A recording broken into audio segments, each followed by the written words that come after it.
Hey guys, welcome back to CineView. For this episode, we'll look at a foreign film that I managed to see in a theater here in America. It's an Austrian film titled Corsage. This is a historical drama, and is about the later years of Empress Elizabeth of Austria. And it is in 4 languages: German, French, English, and Hungarian. So the summary goes like this. Empress Elizabeth of Austria is semi-estranged from her husband, Franz Joseph I, Emperor of Austria and King of Hungary. Elizabeth begins to act oddly as she nears her 40th birthday. The Empress is renowned for her beauty and spends a lot of time measuring her weight, refusing to eat, and parsing comments about her looks. And she does have some issues with her own family. She also has suicide thoughts, according to the film. And the ending sees her commit suicide by jumping off a boat into the Mediterranean Sea in 1878.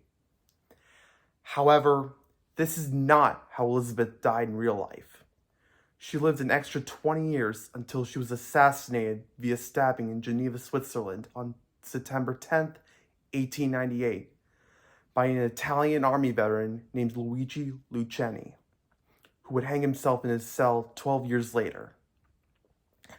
And unlike the film, Elizabeth actually outlived her son Rudolph and Mistress Mary, who were killed in a murder-suicide pact in 1889, and her sister Sophie, who died in a fire at a Paris charity event in 1897. And Elizabeth was the longest-serving Austrian empress with a whopping 44 years. The film stars Vicky Krieps, who also starred in Hannah, Phantom Thread, and Old. She even appeared in A Most Wanted Man and was nominated for a Caesar in 2022 for a role on Hold Me Tight.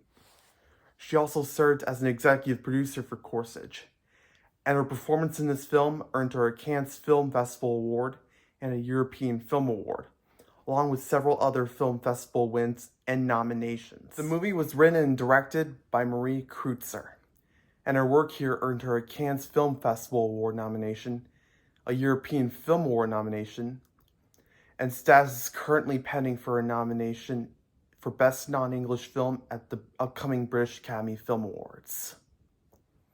The producers were Alexander Glare and Joanna Schertz, and the music was done by French singer-songwriter Camille, who did some work on the popular Pixar film Ratatouille, and had 4 of her 5 albums reach the top 5 in France, her most recent one peaking at number 1 there. The reviews were pretty darn good. It has 86% on Rotten Tomatoes, and Metacritic gave it a 76 out of 100. However, there was some pretty bad controversy with horrifying allegations against a couple actors in this movie. I will not bring any detail on that, but the makers of the film decided to move along and put things as planned. When I watched this film, it was slightly a little boring, but had some pretty fine drama, and I'm very glad that there wasn't any dubbing here, and instead subtitles. I don't really like dubbing.